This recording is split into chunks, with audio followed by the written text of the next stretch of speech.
Good evening and welcome back to Headline Geopolitics. I'm your host, José Niño, and this evening we are joined by Dr. Michael Rectenwald.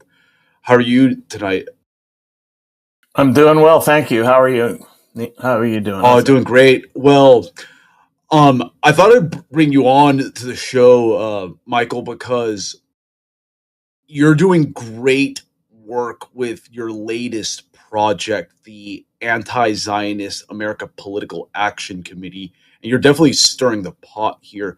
But before we start talking more about your latest project, could you let the audience know a little bit more about yourself? Because you have gone through quite the journey in the last 5 years or so.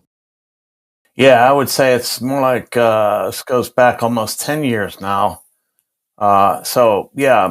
My background is I'm a professor. I was a professor at NYU for 11 years, and before that at Duke and Carnegie Mellon and some other places. I'm currently a professor. I can't say where because I don't want the Zios coming after me and ruining my life. But I am an author. I've written 14 books, and some of them academic, some of them popular, some fiction, some mostly nonfiction, some poetry even. I've got 2 books of poetry, 2 novels, book of short stories, 4 academic books, and 4 polemic books about popular culture and society and so forth.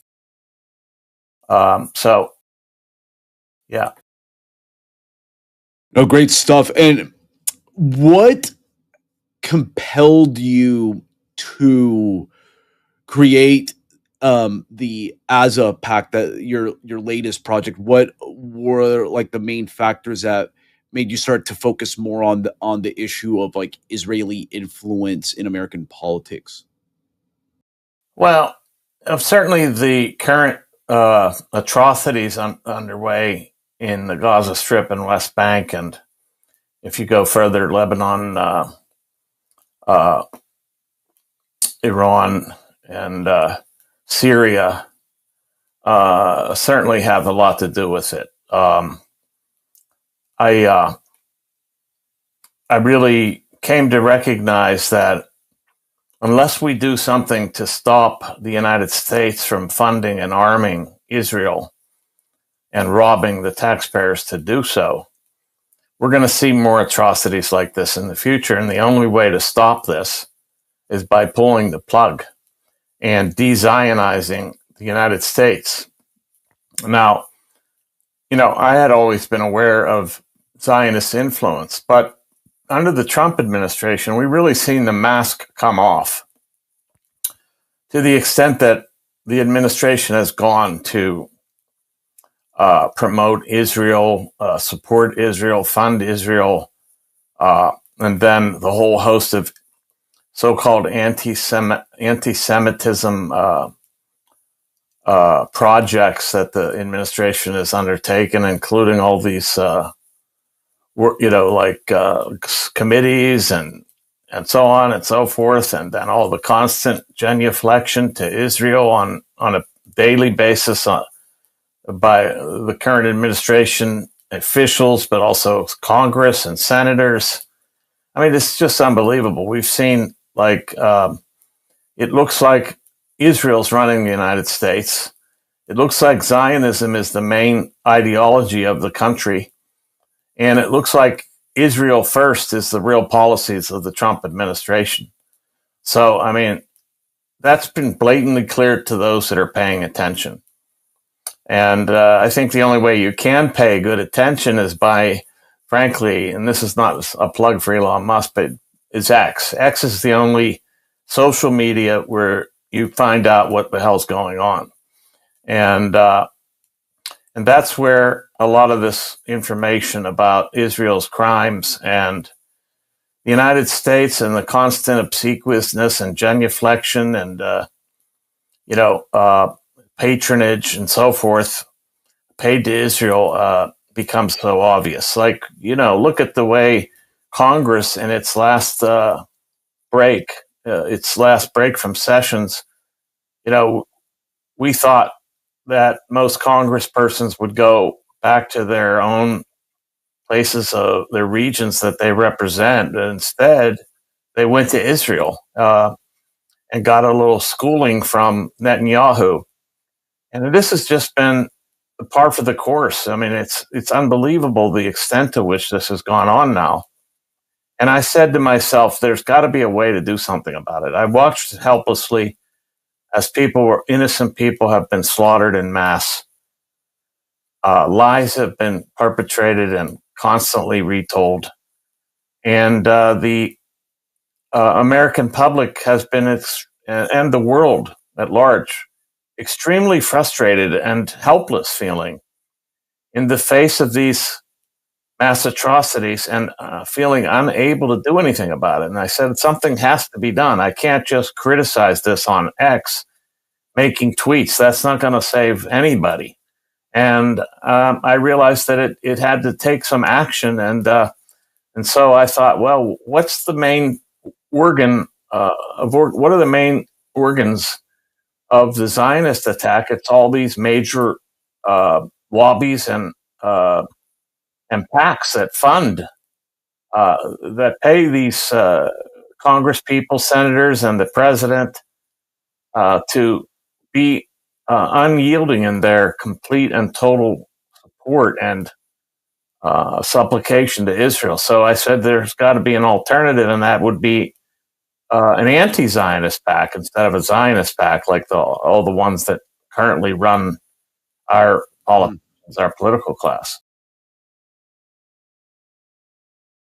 I understand why you're forming this PAC, and not just from like the ideological level, but also from like a more logistical level, because I do have a background in so-called single issue lobbying, and it's one of the most effective ways to actually impact political change, like through conventional legislative, like political means. And is this your first time ever getting involved in like building up a PAC from the ground up? Yeah, this is the first time I've ever built up a PAC. Now, of course, I ran a campaign for president as a libertarian, so I'm familiar with how to raise money, how to fund campaigns, how to, get supporters and so forth. But I've never run a PAC, and I'm learning how to do it now. I have learned how to handle the FEC, and we've done that before with the campaign. So we had some familiarity with the financial aspects. I've been very engaged politically all my life, but I'd never taken a single issue like this and driven it to the fore and made that the defining issue for what I was up to. But now it seems like that is the defining issue of our time. So I wanted to be involved in doing something about it. I don't have all the experience necessary, and that's why I'm looking for other people to help. I need somebody to organize volunteers. I need people to raise money. I need people to write. I mean, I write. That's my main thing. But I mean, it wouldn't hurt to have more. And so we're soliciting all of that at the present, and we're putting it all together. And right now, it's off the ground, and it's going pretty well. For the first few weeks, we've done well in fundraising, and we're going to do better in the future once we get more media. And I have appeared on a few shows, so that's going to pick up. So no, I hadn't done it before, but there's always a first. So let's talk about the ideological foundation of like the AZAPAC. How would you define the mission of this PAC, and how does it distinguish itself from like the broader anti-war or realist foreign policy movements that you see in the United States? Well, it's the first explicitly anti-Zionist political organization in America. I couldn't believe that I found no political organization explicitly oriented to anti-Zionist policies and practice and ideology. So there, in that sense, it's completely different. There are PACs. I've run across them. In fact, had some PAC founders reach out to me and say, we agree with you. They have a different way of framing the issue, but they're, there's PACs that are for new policies for the Middle East and all that, but they're not explicit about the fact that the country is under Zionist occupation, and that's what's got to end.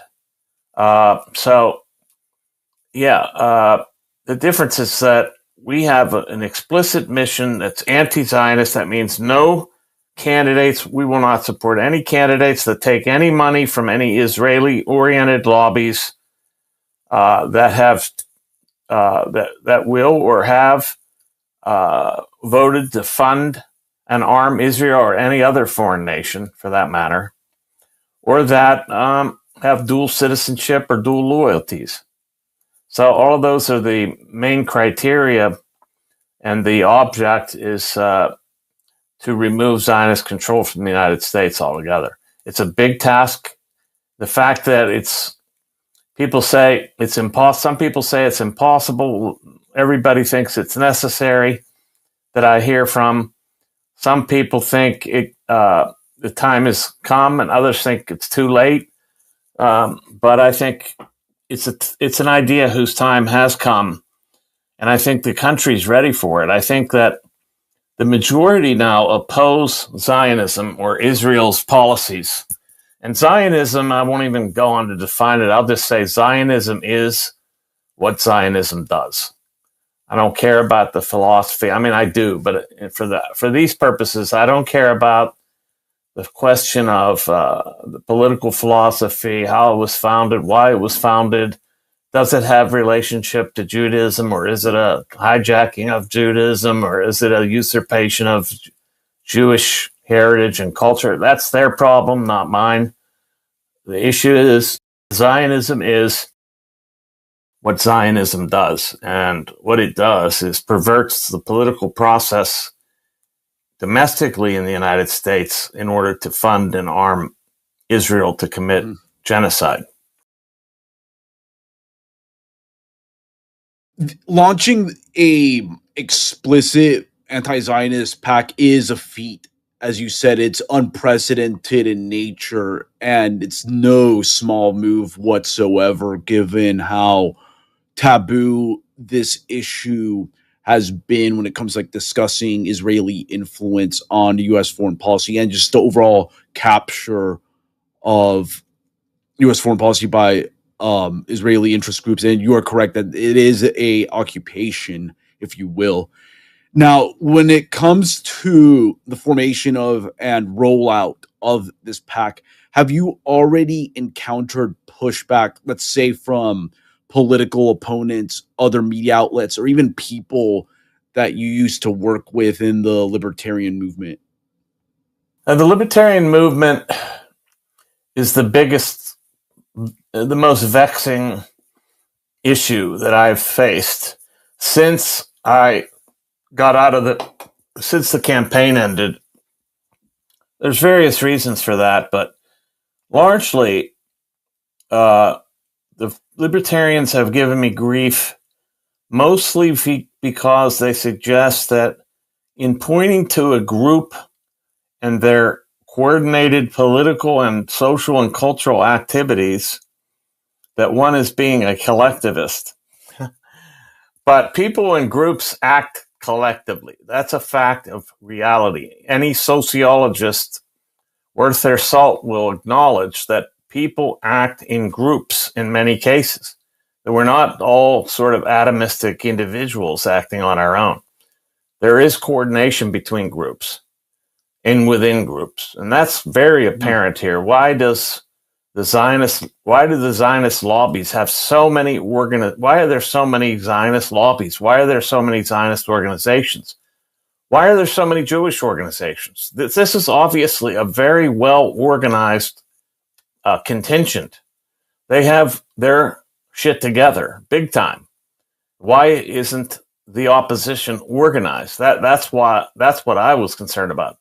So yeah, I'd say the most pushback has ironically been from libertarian types, and that hasn't surprised me too much since they were giving me grief even before I started this, particularly around the idea of collectivism, where Zionist, Jewish concerns came into play. But other than that, you get to the stray individual here and there saying things. You're always going to have detractors.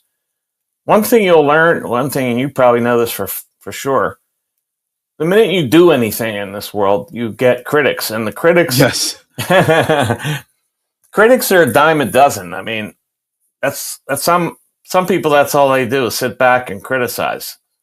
But let them get in the actual playing field and see what it's like. It's not as easy as it looks. It's not easy at all. So those who sit on the sidelines and criticize, have at it. You're welcome. But I'm not going to, I'm not going to be deterred or delayed by your criticisms or attempts to derail me. I've noticed, especially after October 7th, that there has been a transpartisan awakening of sorts with respect to the question of Israel. And thus far, based on what you're seeing with the amount of support you're getting for your organization, what ideological strains in the United States would you say are like the most receptive towards like an anti-Zionist message? Well, that's a very interesting question, and the answer is even more interesting. So it's leftists to a great extent. For example, I appeared on George Galloway's show, Moats, the mother of all talk shows. Great guy. Yeah, he is. Very principled guy. We disagreed a little bit on a few things, but not major issues that are relevant to this. And the support I saw from his audience was incredible. And this is largely a leftist audience. So it's leftists, and it's part of the right. Not all of it, of course. Much of the right has been co-opted by neocon ideology and Zionism, which are the same thing, by the way. Yes. Neocons are Zionists. That's where they came from, and that's what they were always all about. The Clean Break memo makes that perfectly clear, and that's what they've always been doing. It has always been a way of tailoring U.S. foreign policy to the interests and the benefit of Israel. They what they think is their benefit. I think it's actually destructive of Israel, but that's another point. So it's far left and far right largely, and on this one issue, this is the only issue I believe that can unite the left and a big part of the right, and that's anti-Zionism. So I found support from both sides. This is why I am being neutral about other things that normally I would have voiced opinions about, like socialism and immigration and trans issues and cultural war stuff. We're silent about all of that because we want to focus on this one particular prong issue, and it's working so far. Yeah, that's the nature of single issue lobbying. You have to tactically, even if you're like ideologically, you have like a holistic ideology where you have views on, say, like 8 to 10 other issues. You have to hone in on that one issue, because then it becomes your political project becomes non-viable with time. If you do that, you have to like balance that. But I'm curious about the point you mentioned about libertarians, because I know what you're talking about, because I used to be involved in that movement myself. There is that tendency, but I've also noticed it's polarized in the sense where you get like those people that will have like the fixation with individualism and whatever. But then I've noticed there's a really good deal of libertarians because of their skeptical attitudes towards governance that they also question the whole post World War II order altogether. Yes. And I've seen in that strain of libertarianism that it's actually they're receptive to this stuff. It's actually it's a soft sale at like worse. It's very easy to attract them. Have you found what libertarians would you say in your experience are most receptive to this? And have they been also a pretty like sizable constituency in your project as well in terms of like the audience base and all that? Well, it's, as far as the party goes, it's still the Mises Caucus, the Mises Caucus that supported me for president as the Libertarian nominee. I wasn't the nominee, but they supported my efforts to become the nominee. And, the Hoppians, altogether, the Hoppians, that is, those who are avid readers or followers of Hans Hermann Hoppe, which I am as well. And there's a lot of things about Hoppianism that accord very well with what this project is about. Hoppe argued in Democracy of the God That Failed that private property enclaves were the best way to organize society and also the best way to exclude pernicious ideologies like communism and so forth. And I would add Zionism to the list. I was going to say, yeah, that's like the logical next step. Yes. Yeah. Right. And I did that in some comments back many months ago on Twitter. And the usual suspects got very annoyed and belligerent with me over it because I said, we need to physically remove the Zio-Jewish elites from government, physically remove. And that came off like some sort of Hitlerian thing, but it wasn't. It was a Hoppian extension or an extension of Hoppian ideas. Yeah, that makes sense. Also, would you say, like, for those who are unaware, but this is more like libertarian lore, that these dynamics mirror the type of Beltway versus Mises Institute type of dichotomy that we've historically seen in the libertarian movement? Yeah, I mean, there's a whole segment of libertarians that I would call not necessarily Beltway libertarians, like the Cato Institute and the Reason Magazine, but more like I would call the NPC libertarians. That is, that are non-playing. They're very establishment-oriented in terms of rhetoric and beliefs. They have all of the same views as most progressives, other than they believe in private property, I guess. I don't know. They really don't make much of it. But that contention has been belligerent to me for a long time, so I'm not really surprised by that. That is, I'd call them left libertarians, or I call them libertarians, frankly. Since you have your libtards and so forth, I call them libertarians. And, they do have adhesions to, like they condemn so-called conspiracy theory and things like that.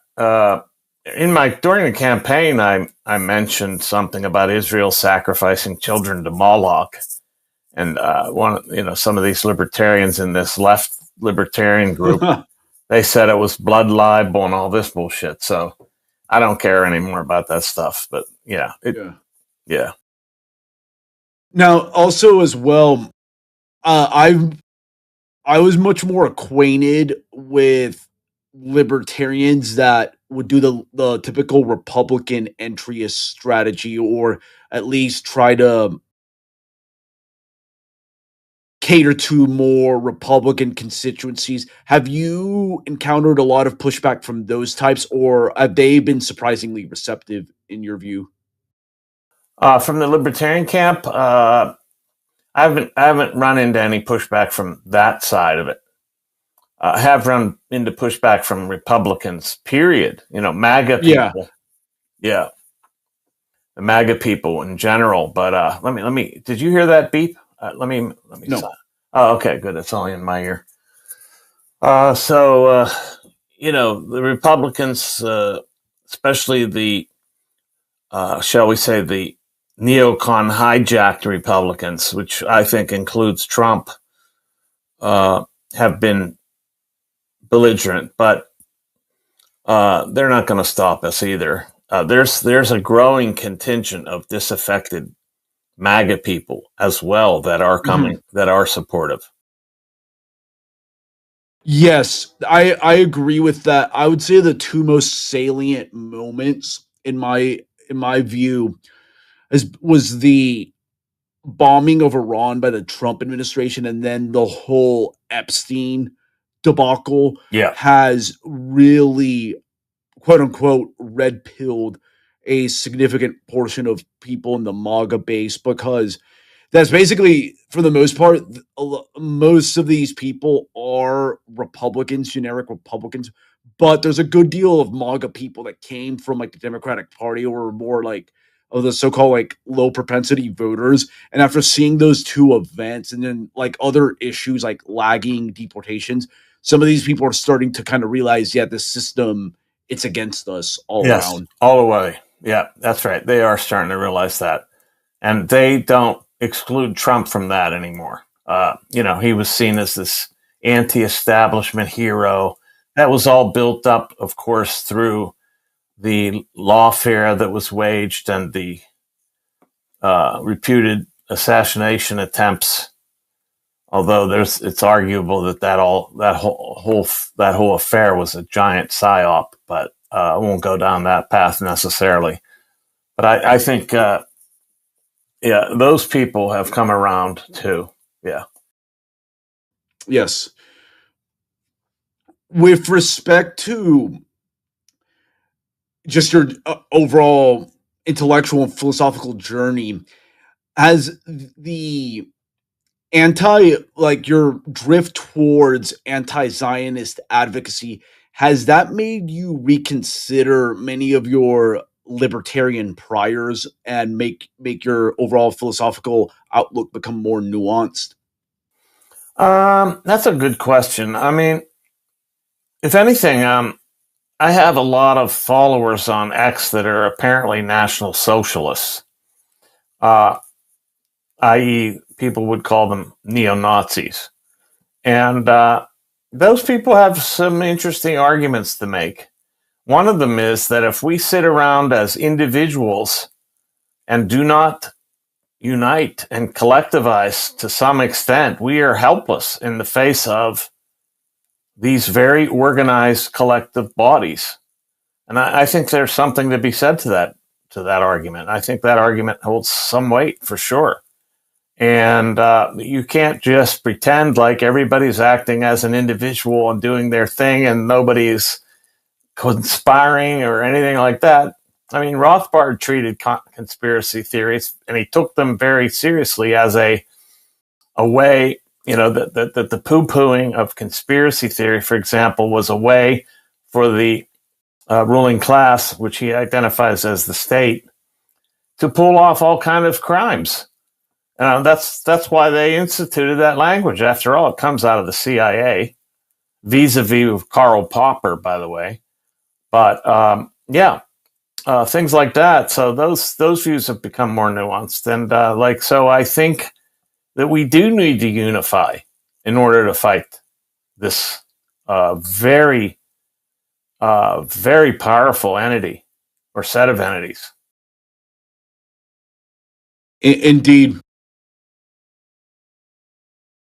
Obviously, these type of projects, they're not a walk in the park, because as we touched on before, there's always the issues of fundraising, organizing, and building momentum against like legacy institutions.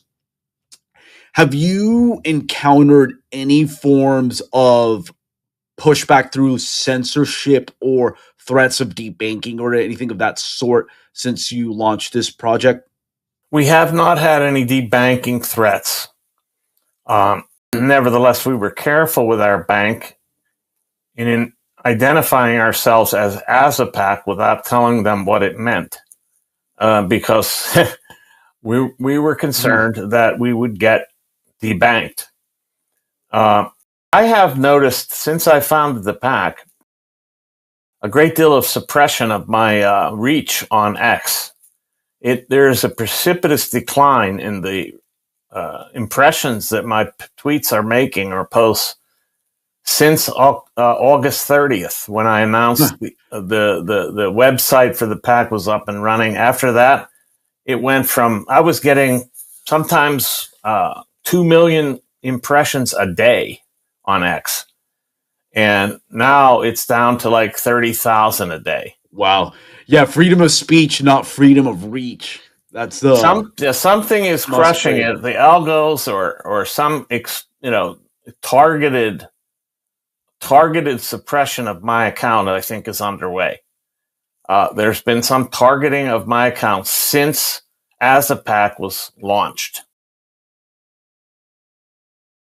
That's that is an interesting observation. I've noticed the same thing as well. And Musk's Twitter ownership, it's been a mixed bag because there is more quote unquote freedom of speech in terms of how you won't get arbitrarily deplatformed if you put out content, say, that challenges Zionist Jewish influence in American politics or like criticize Israel. But as I mentioned before, as Musk has said that he will defend your freedom of speech, but he will not defend your freedom of reach.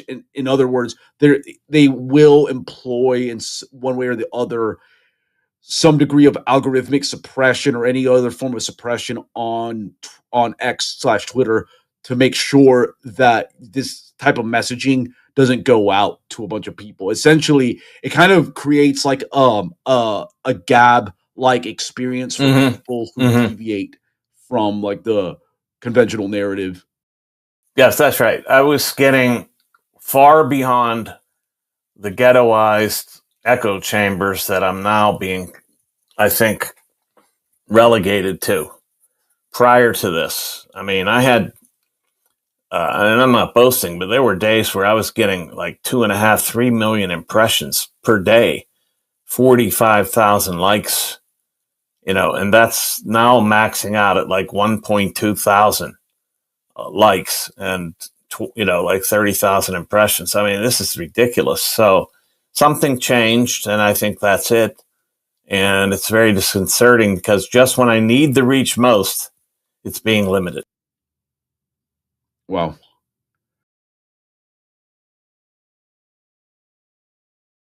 Broadly speaking, what do you ultimately want as a PAC to achieve? Are you aiming for electoral influence, legislative change, or more of a, say, broader cultural shift in how like Americans view the U.S.-Israel relationship? All three. So primarily the electoral. We want to get candidates elected that are anti-Zionist or non-Zionist at least. And we want to change the conversation and, influence the broader American public about this relationship. And we also want to change policies because, and that happens through different, people. Yet you have to replace these Zionists with other people to get what we want.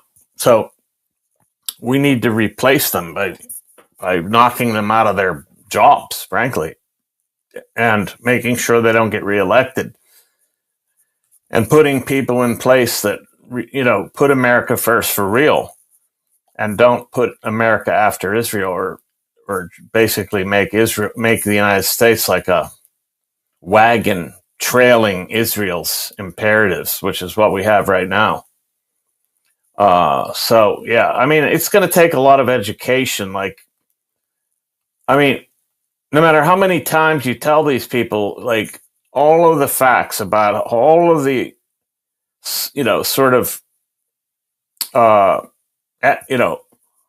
supplications to Israel and constant genuflecting to Israel and the constant actions taken on behalf of Israel and the Jewish billionaire classes, desideratum, you can't, it's tough to get this across because they just immediately put up a blank form of defense and say, I don't want to touch that because it's ugly or it's dangerous and it could impute me for anti-Semitism or any of that.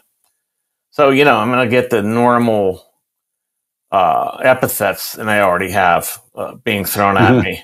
Of course, Jew hater. Comes with the territory. Yeah, Jew hater, anti-Semite, Nazi, all that. I try to explain I'm not a Nazi. I'm actually an anarcho-capitalist. But people don't seem to see that as a distinction. There's a big difference between National Socialism and anarcho-capitalism, obviously. One is a big statist project and the other is anti-statist. But like I said, that stuff is staying out of the picture here. It isn't really important what my own political ideology is, except that I would say, broadly speaking, libertarian in the sense that I believe in observing the non-aggression principle. And that means protecting people's property in themselves and in their own, in the things that they own. And besides their bodies and selves. That's the primary principle from which I operate altogether. So there's nothing about this project that is like trying to get people killed or when we say removed or eliminated, we don't mean murdered. We mean out of office. We mean eliminated from power. That's what I'm talking about. So people take things the wrong way. I think they do it on purpose. They misconstrue intent. Like when I said, and it went famously viral, even though I took the tweets down, where I said, we must physically remove the Jewish elite from power. What I meant was from power, not from life or from the United States or from anywhere else for that matter. Yeah, in this day and age, there's not much nuance when it comes to politics. Everything is taken out of context and it's put into clips, so it become viral. Regardless, when you go through the noise and sift through it, you start to see some new realities emerge. For example, that's undeniable now. Public opinion is shifting dramatically after the October 7th attacks and just the ongoing Gaza conflict, which has turned into an outright massacre. Based on all of this, do you believe the American public is becoming more receptive to the message you're putting forward with AZAPAC? Absolutely. I think the time was absolutely ripe to come forward with this. I don't think it's a moment too soon or late. If any sooner, it would have been laughed at. Like if this took place, we tried to do this before October 7th and the aftermath of October 7th, we would have been just like, you're a bunch of loons. But since then, a lot of people recognize what's going on and they see it. They see this constant funding and arming Israel no matter what they do. They see the United States bombing Iran unprovoked. They see the United States sanctioning the UN and UN rapporteurs for pointing to the genocide. They see the United States vetoing everything that would stop Israel from their criminality. They see the United States invoking all sorts of privileges for Israelis and Jews in general and ignoring other parts of the population. And they're sick of it. They think it's outrageous. I mean, I've talked to so-called normies who really get what I'm saying. And that's what we need to do. We need to reach the normies as well as the radicals out there. Indeed, yes. You have to ultimately start with a dedicated base, and then over time you're able to like build upon that. And the thing is, this is one issue where I actually do believe it breaks the artificial political polarization that the ruling class likes people to get trapped into. And that's one of the powers, I believe, of your whole project. Now, just looking back at your intellectual journey from being a Marxist to running under the Libertarian Party banner to your present anti-Zionist activism, what would you say to Americans who feel politically homeless right now and are searching for like a movement that actually represents their interests? That's a great question. Yeah, I would say get off of the party train and get off the left-right axis. I think the left-right axis is not the real operative axis. The vertical axis is the one that we should look at. The up-down axis, the people versus the ruling class. And I think more people are coming around to that view to realize that they all are against us. They're not out for our interests, and they'll put the interests of their paymasters before us at all costs, even at the cost of their own reputations and legitimacy, which I think many of them have done. Doesn't matter. I mean, look at the continual support that Israel gets, regardless of the fact that all the world knows what monstrosities they are undertaking. And people are seeing that this disconnect between the political class and the will of the people, the popular will, that has never been more clear. So this is a populist message that I'm pushing. And that's why and that's why it's dangerous, because it does bridge the so-called divide between left and right. It doesn't acknowledge that as the main criteria for support or for action, and that's, I think, key. Listen, I got Marxists, leftists, LGBTQIA++ people, all kinds of people behind this. So we're not going to alienate any of them with any kind of rhetoric or actions that speak to polarization. We're going to go over that. We're going to transcend it. No, that is absolutely great to hear. And I think this is a good spot to wind things down, Michael. But before we leave, feel free to plug AZAPAC and direct our listeners to where they could go to learn more about your organization and potentially contribute as well. Yeah, all you have to do is search for AZAPAC, AZAPAC on Google or anywhere else, and the website will come up. And the website is AZA-PAC.com, AZAPAC.com. We couldn't get AZAPAC.com without the hyphen, and we couldn't get AZAPAC.org without the hyphen, because they were $50,000, which is too much money each. $50,000. That's what. Wow. Now, I don't know if somebody heard of the organization and then grabbed those URLs and tried to charge us this much money, or whether they were already owned. That I don't know.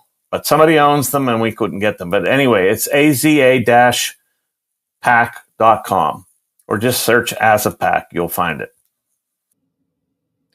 Again, thank you, Michael, for taking the time to have this discussion. And to the listeners, go ahead and check out AZAPAC's website, because they're doing great work and breaking and transcending a lot of the artificial political polarization we live under. And we'll be watching AZAPAC closely as it develops. And until next time, this is José Niño with Headline Geopolitics.